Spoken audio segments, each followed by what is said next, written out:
Headlines के बाद अब खबरें विस्तार से और बुलेटिन की शुरुआत करेंगे निकाय चुनाव की तैयारियों के साथ। आपको बता दें कि मध्य प्रदेश में निकाय चुनाव के लिए कल मतदान होने हैं।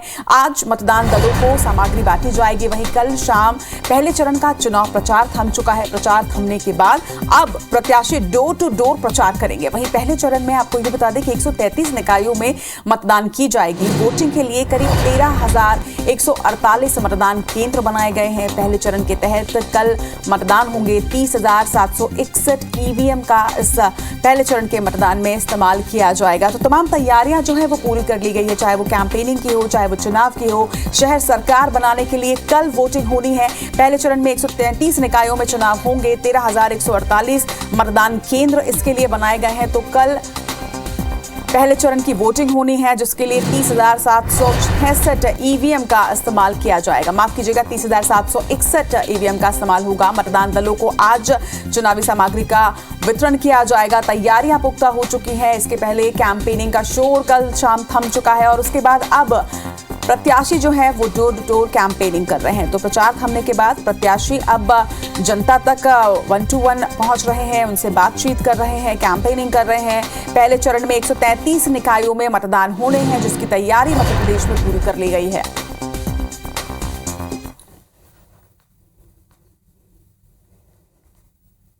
नगरीय निकायों के पहले चरण में 11 नगर निगम, 36 नगर पालिका परिषद, 88 नगर परिषद सहित 133 नगरीय निकायों में चुनाव प्रचार थम गया। यहां 6 जुलाई को ईवीएम के जरिए वोटिंग होगी। देखिए रिपोर्ट। निकाय चुनाव के पहले चरण के घमासान के लिए चुनावी शोर थम चुका है। अंतिम दिन कांग्रेस और बीजेपी के दिग्गज नेताओं ने अपनी पूरी ताकत झोंक दी। दोनों तरफ से जीत के दावे हुए। वैसे तो शहरों में बीजेपी और कांग्रेस के बीच सीधी टक्कर रहती है, लेकिन इस बार एआईएमआईएम और आप की एंट्री ने मुकाबला दिलचस्प बना दिया है। लिहाजा बीजेपी ने अपने गढ़ों को बचाने अपनी पूरी ताकत मैदान में उतार दी। शहरी मतदाताओं के बदले मिजाज को परखते हुए बीजेपी विशेष तौर पर सतर्कता बरत रही है। चुनाव प्रचार के अंतिम दिन भी बीजेपी संगठन काफी एक्टिव नजर आया। जनता का आशीर्वाद उमड़ रहा है। भारतीय जनता पार्टी के साथ है लोग और पार्षदों को भी आशीर्वाद केवल इंदौर में नहीं पूरे प्रदेश में मिल रहा है। जिस प्रकार से आज मैं इस चुनाव में माहौल देख रहा हूँ, हम सागर के महापौर के चुनाव में भाभी आदरणीय संगीता सुशील तिवारी और सभी पार्षद ऐतिहासिक बहुमत के साथ विजयी होंगे और इस सागर के अंदर इतिहास बनेगा। संगठन के साथ साथ बीजेपी के लिए चुनाव प्रचार की कमान खुद सीएम शिवराज सिंह चौहान ने संभाल रखी है। एक दिन में मुख्यमंत्री 3 शहरों में दौरा कर रहे हैं। 22 जून से अब तक मुख्यमंत्री 11 नगर निगम समेत 16 बड़े शहरों में बीजेपी प्रत्याशियों के समर्थन में चुनावी सभाएं कर चुके हैं। दूसरी ओर कांग्रेस को भी अब की बार नगरीय निकाय चुनाव से खासी उम्मीदें हैं।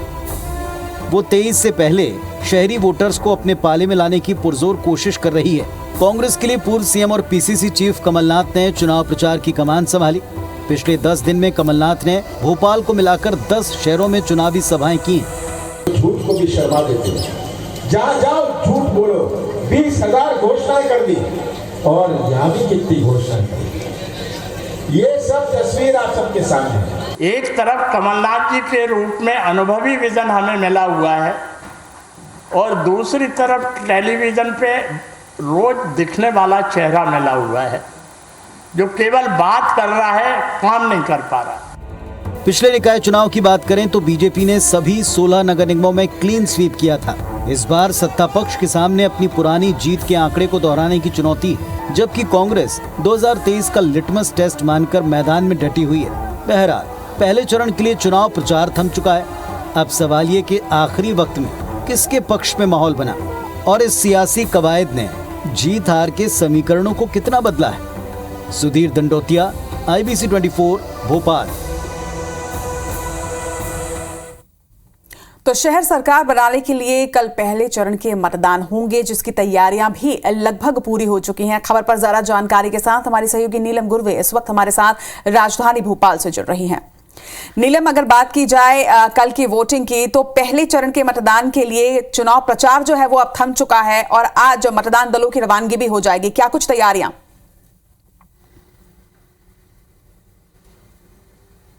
जी रचना, बिल्कुल देखिए, पहले चरण का चुनाव के लिए कल वोटिंग होने जा रही है, जिसकी पूरी तैयारियां राज्य निर्वाचन आयोग ने कर ली है। सभी जिला कलेक्टर्स को पहले ही निर्देश जारी कर चुके थे कि क्योंकि बारिश का मौसम, उसे देखते हुए सभी तैयारियां की जाए।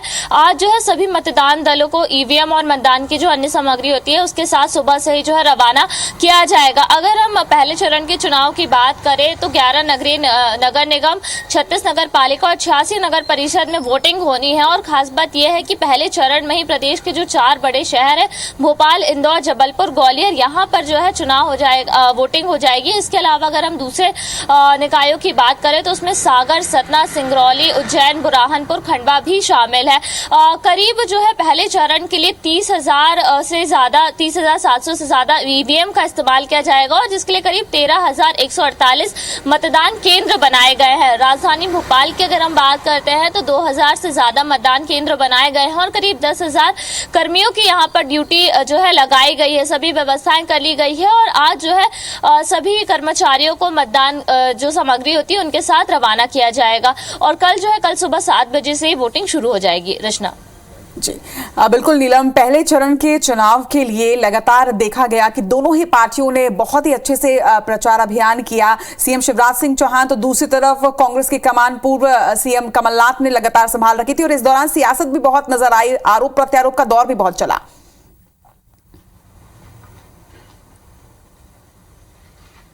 जी रचना, बिल्कुल देखिए, जो नगर निगम चुनाव है, नगरीय निकाय चुनाव है, उसे विधानसभा चुनाव 2023 का सेमीफाइनल माना जा रहा है। इसलिए दोनों ही जो प्रदेश के बड़े राजनीतिक दल है, बीजेपी, कांग्रेस, पूरे जो है यहाँ पर उन लोगों ने अपनी ताकत झोंकी है। मुख्यमंत्री शिवराज सिंह चौहान बीजेपी की तरफ से कमान संभालते नजर हुए। साथ ही साथ प्रदेश अध्यक्ष वीडी शर्मा ने भी हर एक जिले का दौरा किया। इसके अलावा अगर हम कांग्रेस की तरफ से देखें तो पूर्व मुख्यमंत्री और पीसीसी चीफ कमलनाथ भी जो है बड़े शहरों के दौरा करते हुए नजर आए और पूरी ताकत झोंकी। अब ये देखने वाली बात होगी कि क्या कुछ रिजल्ट दिखाई देता है, क्या रुझान नजर आते हैं, क्योंकि देखिए बारिश का मौसम शुरू हो चुका है, मध्य प्रदेश में झमाझम बारिश हो रही है। तो ऐसे में वोटर्स के दिमाग में क्या चल रहा है ये कहना अभी फिलहाल मुश्किल है।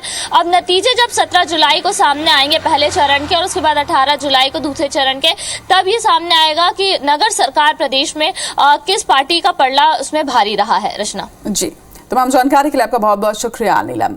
तो कल पहले चरण के मतदान होने हैं निकाय चुनाव में, अब उसकी तैयारियां पुख्ता हो चुकी हैं। इस पर लगातार अपडेट्स भी आप तक पहुंचाते रहेंगे। लेकिन मध्य प्रदेश में निकाय चुनाव के लिए पहले चरण का चुनाव प्रचार का शोर जो है वो थम चुका है। पहले चरण के चुनाव प्रचार के बाद सीएम शिवराज सिंह चौहान फुर्सत के पल बिताते हुए नजर आए और कुछ तस्वीरें सामने आई। सीएम शिवराज ने बैडमिंटन खेलकर अपनी चुनावी थकान को दूर किया। बता दें कि मुख्यमंत्री ने भोपाल में बैडमिंटन खेल का लुत्फ उठाया, जिसकी तस्वीरें इस वक्त आप अपने टीवी स्क्रीन पर देख पा रहे हैं। तो लगातार अलग अलग क्षेत्रों में सीएम शिवराज सिंह चौहान ने कैंपेनिंग की कमान संभाल रखी थी। लगातार जनसभा को संबोधित कर रहे थे, लगातार रोड शो कर रहे थे। लेकिन शोर थमने के बाद कुछ फुर्सत के पल सीएम शिवराज सिंह चौहान को मिले और इस पर उन्होंने बैडमिंटन खेला और बैडमिंटन खेलने का आनंद लिया। और क्या तस्वीरें सामने आई है वो भी इस वक्त आपको दिखा रहे हैं।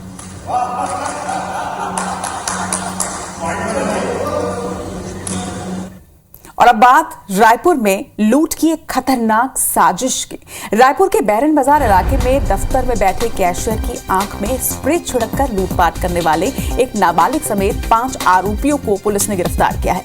पुलिस के मुताबिक एबिस एक्सपोर्ट इंडिया कंपनी के कैशियर नवीद इकबाल सिद्दीकी बैरन बाजार इलाके में स्थित अपने दफ्तर में बैठे थे, तभी लुटेरों ने ये वारदात की। कंपनी के इस दफ्तर में सभी कलेक्शन एजेंटों से कैश लेकर कैशियर शाम को पहुंचता था। लूट के मास्टरमाइंड आश्रम आजाद चौक इलाके में रहने वाले मोहम्मद साहिब सिद्दीकी को ये बात मालूम थी और उसी ने अपने नाबालिग दोस्त समेत 4 लोगों के साथ मिलकर इस लूट की साजिश को रचा। पैसे जमा करने के बहाना बनाकर ये लुटेरे दफ्तर पहुंचे और स्प्रे डालकर पैसे लूटने की कोशिश की और पुलिस ने सीसीटीवी कैमरे की मदद से लुटेरों की पहचान कर उन्हें गिरफ्तार कर लिया।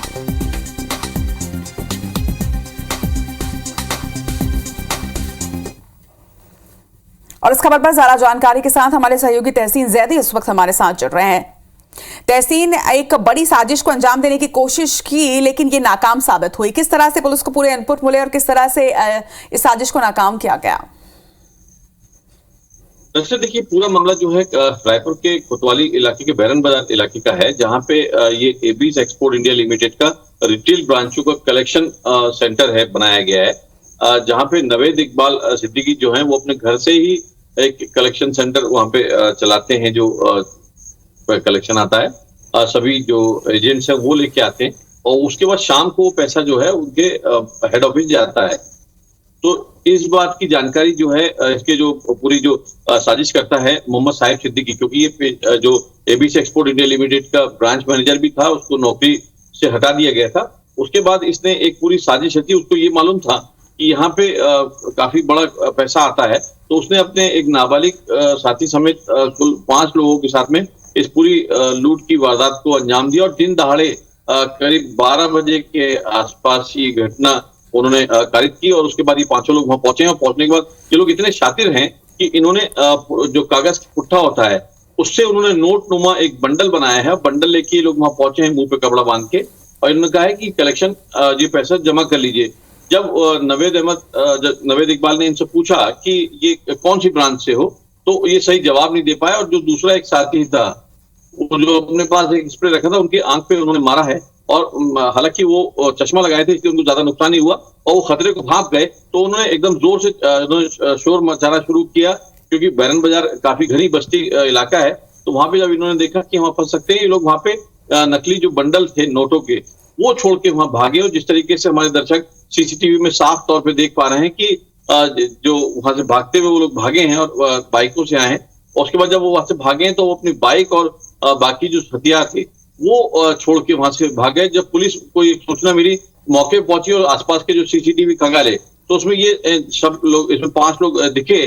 तो देर शाम जो है पुलिस ने इसमें सबसे पहले मोहम्मद साहिब सिद्दीकी को इसमें हिरासत में लिया। उसके बाद उससे पूछताछ की तो पता लगा कि उसने एक नाबालिग समेत कुल 5 लोगों के साथ ये वारदात को अंजाम दिया था। हालांकि उसमें कोई लूट नहीं हो पाई, लेकिन एक प्रयास जो असफल प्रयास है वो किया गया। अभी फिलहाल पुलिस ने उसमें जो लूट की वारदात धाराओं के तहत मामला दर्ज करके 5 आरोपियों को गिरफ्तार कर लिया है। जी तमाम जानकारी के लिए आपका बहुत बहुत शुक्रिया तहसीन। तो एक बड़ी साजिश नाकाम हो चुकी है और पुलिस की बड़ी सफलता इसे माना जाएगा। वहीं रायपुर पुलिस को एक बड़ी सफलता हासिल हुई है, ये भी आपको बता दें। आर्मी अधिकारी बनकर देश भर में ठगी करने वाला अंतर्राज्यीय ठग पुलिस ने हरियाणा के नूह से गिरफ्तार किया है। इस शातिर ठग ने रायपुर के तेलीबांधा निवासी स्किन डॉक्टर आदित्य सिंह को सीआईएसएफ का अधिकारी बताकर जवानों के स्किन टेस्ट करने का झांसा देकर अपना शिकार बनाया था।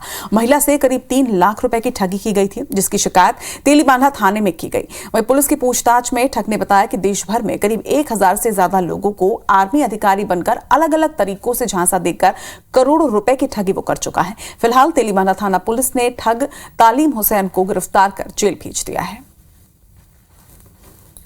पीड़िता के पास सीआईएसएफ का अधिकारी बन के कॉल किया गया था कि सीआईएसएफ जवानों का स्किन टेस्ट करना है। ऐसे करके ऑनलाइन पैसे जमा करने के नाम से इनसे लगभग 2,94,000 रुपये की ठगी कर ली गई थी। हमारी टीम हरियाणा गई थी और हरियाणा में आरोपी की पहचान करके आरोपी को गिरफ्तार किया गया है, जो कि हरियाणा के नूह जिले का रहने वाला है।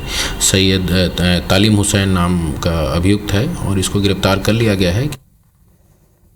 और अब बात राजनीतिक जगत की। छत्तीसगढ़ के विधानसभा अध्यक्ष डॉक्टर चरण दास महंत ने अपनी पत्नी और लोकसभा सांसद ज्योत्सना महंत के टिकट को लेकर बड़ा बयान दिया। उनका कहना है कि छत्तीसगढ़, मध्य प्रदेश और राजस्थान की 65 लोकसभा सीट में से उनकी पत्नी ज्योत्सना महंत इकलौती महिला सांसद है, मगर उनका भी टिकट काटने के लिए अभी से लोगों ने लाइन लगा दी है। कोरबा के राजीव गांधी ऑडिटोरियम में महिला सशक्तिकरण एवं सतत विकास लक्ष्यों की प्राप्ति हेतु पंचायती राज संस्थाओं की भूमिका पर आयोजित एक कार्यशाला में शामिल हुए चरणदास महंत ने यह कहा कि 65 लोकसभा सीटों में से मात्र 3 सीटों पर कांग्रेस की जीत हुई। ये कितनी शर्म की बात है। एक कमलनाथ के बेटे, दूसरे बस्तर के दीपक कर्मा और तीसरी कोरबा से ज्योत्सना महंत। मगर इन 3 सीटों में भी एकमात्र महिला ज्योत्सना महंत है जो जीती हैं। वो पढ़ी लिखी भी हैं, अच्छा भाषण देती हैं। उनके पिता दादा स्वतंत्रता संग्राम से जुड़े हुए थे, मगर यहाँ उनके टिकट को काटने के लिए अभी से लाइन लगी हुई है। उनकी रक्षा कौन करेगा? इस कार्यशाला में कैबिनेट मंत्री अनिला भेड़िया समेत सांसद ज्योत्सना महंत भी मौजूद थी। 65 में से एक महिला जीती है, पढ़ी लिखी है, भाषण भी करती है, उसके पिता दादा सब लोग स्वतंत्रता संग्राम में हैं, मगर यहाँ उसकी टिकट को काटने के अभी से लाइन लगा दिया। उसकी रक्षा कौन करेगा?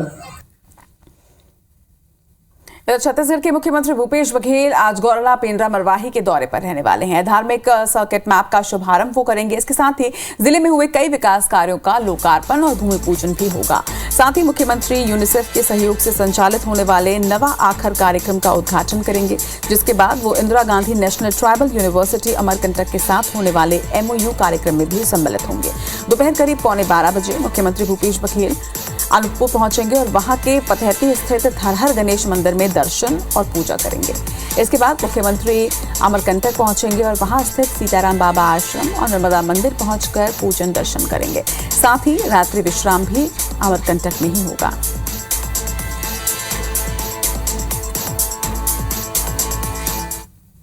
पूर्व मंत्री बृजमोहन अग्रवाल ने आज राज्य सरकार को नसीहत दी है। आपको बता दें कि बृजमोहन अग्रवाल का कहना है कि सरकार को बहुत ज्यादा सतर्क रहने की आवश्यकता है। छत्तीसगढ़ में देश विरोधी ताकतें सक्रिय हो रही हैं, जिन्हें राज्य के मंत्री अनुदान दे रहे हैं। इधर बृजमोहन अग्रवाल के आरोप पर छत्तीसगढ़ कांग्रेस के संचार प्रमुख सुशील आनंद शुक्ला का कहना है कि छत्तीसगढ़ में जिम्मेदार लोगों की सरकार है। आतंकी संगठन से जुड़े लोगों को जमीन या अनुदान देने का सवाल ही नहीं उठता। बृजमोहन अग्रवाल गलत बयानबाजी से बचें और अगर इस तरह का कोई तथ्य उनके पास है तो सामने लाएं। छत्तीसगढ़ सरकार को बहुत ज्यादा सतर्क रहने की आवश्यकता है। जो देश विरोधी संस्थाएं हैं वो लगातार छत्तीसगढ़ में सक्रिय हैं। छत्तीसगढ़ में विभिन्न नामों से जमीनें मांग रही हैं। छत्तीसगढ़ में विभिन्न क्रियाकलाप कर रही हैं। सरकार के मंत्री भी उनको रिकमेंड कर रहे हैं, उनको अनुदान दे रहे हैं। तो आज ये सतर्कता की आवश्यकता है। छत्तीसगढ़ के जो अधिकारी हैं उन अधिकारियों को भी इस बात से बचने की जरूरत है कि मंत्रियों के गलत निर्देशों को वो ना माने, नहीं तो आने वाला समय पर उनके लिए भी खतरे से भरा नहीं होगा। देखिए, छत्तीसगढ़ में जिम्मेदार लोगों की सरकार है, राष्ट्रभक्त कांग्रेस पार्टी की सरकार है, तो आतंकी लोगों को जमीन देने का या इस प्रकार के लोगों को अनुदान देने का तो सवाल ही नहीं उठता है। हम बृजमोहन अग्रवाल से आग्रह करते हैं कि सनसनी फैलाने के लिए, राजनीतिक विद्वेष पर गलत बयानी करना और राज्य में नफरत फैलाने के उद्देश्य से बयानबाजी करना बंद करें। उनके पास कोई तथ्य हैं तो उसे सामने रखें। सिर्फ आरोप लगाने के लिए और सनसनी फैलाने के लिए इस प्रकार की बयानबाजी करने से उनकी और उनके दल की बची खुची छवि भी खराब हो जाएगी। और अब बात राष्ट्रपति चुनाव को लेकर। राष्ट्रपति चुनाव को लेकर मध्य प्रदेश में तैयारियां पूरी हो चुकी हैं। विधानसभा ने सभी विधायकों को पत्र लिखकर ये कहा है कि अगर कोई दूसरे राज्य की राजधानी में वोटिंग करना चाहता है तो मतदान से 10 दिन पहले आवेदन करें। वोट की वैल्यू देखें तो एनडीए की राष्ट्रपति उम्मीदवार द्रौपदी मुर्मू को 44,881 वोट मिल सकते हैं, जबकि विपक्ष के उम्मीदवार यशवंत सिन्हा को 15,918 वोट मिलेंगे। राष्ट्रपति उम्मीदवारों को लेकर वार पलटवार भी अब शुरू हो चुका है। वहीं कांग्रेस ने बिजली को लेकर एनडीए प्रत्याशी पर निशाना साधा, तो वहीं बीजेपी ने भी सवाल उठाए कि कांग्रेस बताए कि 70 साल में कहां-कहां बिजली पहुंचाई। राष्ट्रपति के उम्मीदवार के रूप में इन्होंने आदिवासी चेहरा दिया है और मेरा यह कहना है कि जब सबसे ज्यादा आदिवासी जनसंख्या मध्य प्रदेश में है तो क्या मध्य प्रदेश में उनको कोई अच्छा चेहरा आदिवासी नहीं मिला जिसको मौका दिया जा सकता था? आदिवासी समुदाय की महिला अगर देश की राष्ट्रपति बन रही है तो निश्चित रूप से कांग्रेस को तकलीफ होगी। कांग्रेस ये बताए कि पिछले 55-60 सालों में कांग्रेस ने किया क्या। कांग्रेस कभी न बिजली दे पाई, न सड़क दे पाई। भय और भ्रम की राजनीति अगर कोई करता है तो कांग्रेस करती है। मध्य प्रदेश में चुनावी सरगर्मियों के बीच बारिश ने विकास के दावों की पोल खोल दी है, जिससे चुनाव मैदान में उतरे प्रत्याशियों की चिंता भी बढ़ गई है। दरअसल सोमवार को भोपाल में कुछ देर की बारिश के बाद कई इलाकों में जलभराव की स्थिति निर्मित हो गई। हर साल रहवासी इसी समस्या से जूझते हैं, मगर अब तक स्थिति जस की तस बनी हुई है। मगर इस बार इन्हीं समस्याओं की वजह से प्रत्याशियों की वोट कम होना तय माना जा रहा है, क्योंकि मंगलवार को निकाय चुनाव के पहले चरण के मतदान होने हैं और ऐसे में पुराने पार्षदों का वोट बैंक प्रभावित हो सकता है। बीजेपी के वोट बैंक प्रभावित होने का सीधा फायदा कांग्रेस और निर्दलियों को मिलेगा। वहीं इस मुद्दे को लेकर सियासी आरोप प्रत्यारोप भी शुरू हो गए हैं। जैसे जैसे बारिश की संभावना दिखाई दे रही है, भारतीय जनता पार्टी के नेताओं को कलई खुलने की चिंता दिखाई देने लगी है। भोपाल की जनता देख रही है, जो 8 साल से नगर निगम में बैठे हुए हैं, उनके द्वारा मूलभूत सुविधाएं नहीं दी गई। सीवेज, नाले, सड़कें बह रही हैं, यहाँ तक कि 1 घंटे की बारिश में नालों में बच्चे बह जाते हैं। तो बारिश होती तो स्वाभाविक तौर पर इस प्रकार की कठिनाई आती, पर जनता जानती है कि विकास करने वाली अगर कोई पार्टी है तो भारतीय जनता पार्टी है। और हमारी महापौर प्रत्याशी ने भी इस बात का संकल्प लिया ही है। और हमारे अन्य जनप्रतिनिधि पूरे मध्य प्रदेश में चुनाव, बारिश कहीं भी होगी तो बारिश के कारण परेशानी तो आती है, लेकिन और सुधार कैसा हो सकता है, ये भारतीय जनता पार्टी के जनप्रतिनिधि इसमें विचार करेंगे और सुधार करने का पूरा प्रयास करेंगे। मध्य प्रदेश में नगरीय निकाय चुनाव के प्रथम चरण का मतदान 6 जुलाई को होना है। 6 जुलाई को मौसम केंद्र ने भारी बारिश की चेतावनी जताई है। ऐसे में भोपाल के कई इलाके हैं जहां पर तेज बारिश में जल भराव की स्थिति होती है। वहां मतदाता कैसे मतदान केंद्र तक पहुंचेंगे, ये बड़ा सवाल है। इस वक्त हम राजधानी भोपाल के अरेरा कॉलोनी इलाके में हैं। ये काफ़ी पॉश इलाका है।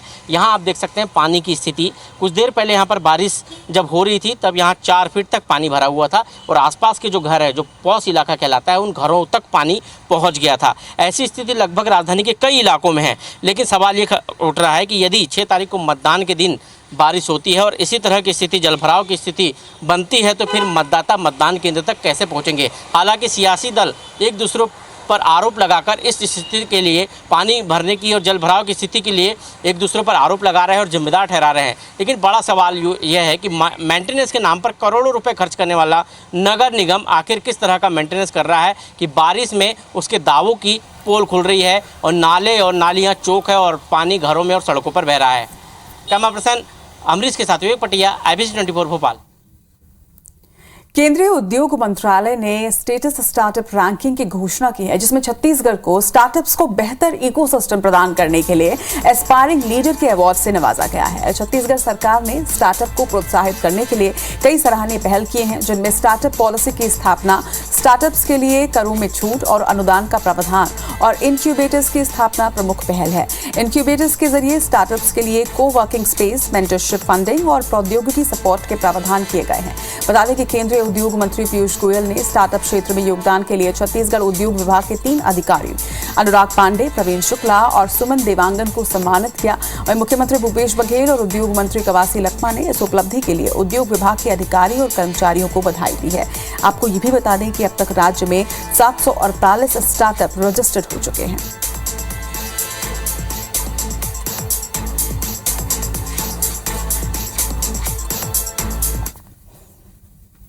और अब बात अमेरिका के फ्रीडम डे में हुई फायरिंग पर। अमेरिका के स्वतंत्रता दिवस पर शिकागो में फ्रीडम डे परेड के दौरान फायरिंग की गई। घटना इलिनॉय राज्य के हाइलैंड पार्क की है, जहां पर शिकागो का एक उपनगर है। पुलिस के मुताबिक हमले में 6 लोगों की मौत हुई है, जबकि 31 लोग इसमें घायल हुए हैं। घायलों को अस्पताल में भर्ती करवाया गया। वहीं बता दें कि परेड के दौरान हुई गोलीबारी के बाद यहां पर अफरा तफरी मच गई और लोग जान बचाने के लिए उधर उधर भागते नजर आए।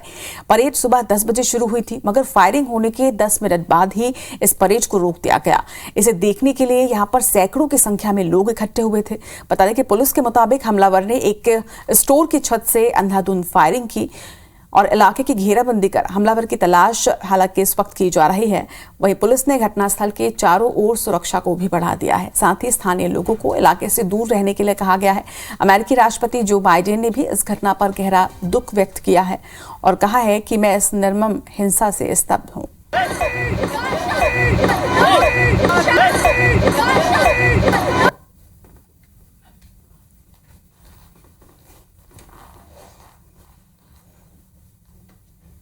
और इसी के साथ साथ की बड़ी बात में फिलहाल के लिए इतना ही, मगर आगे आप देखिए छत्तीसगढ़ी भाषा में छत्तीसगढ़ का फेवरेट बुलेटिन, हमार बानी हमर कोट।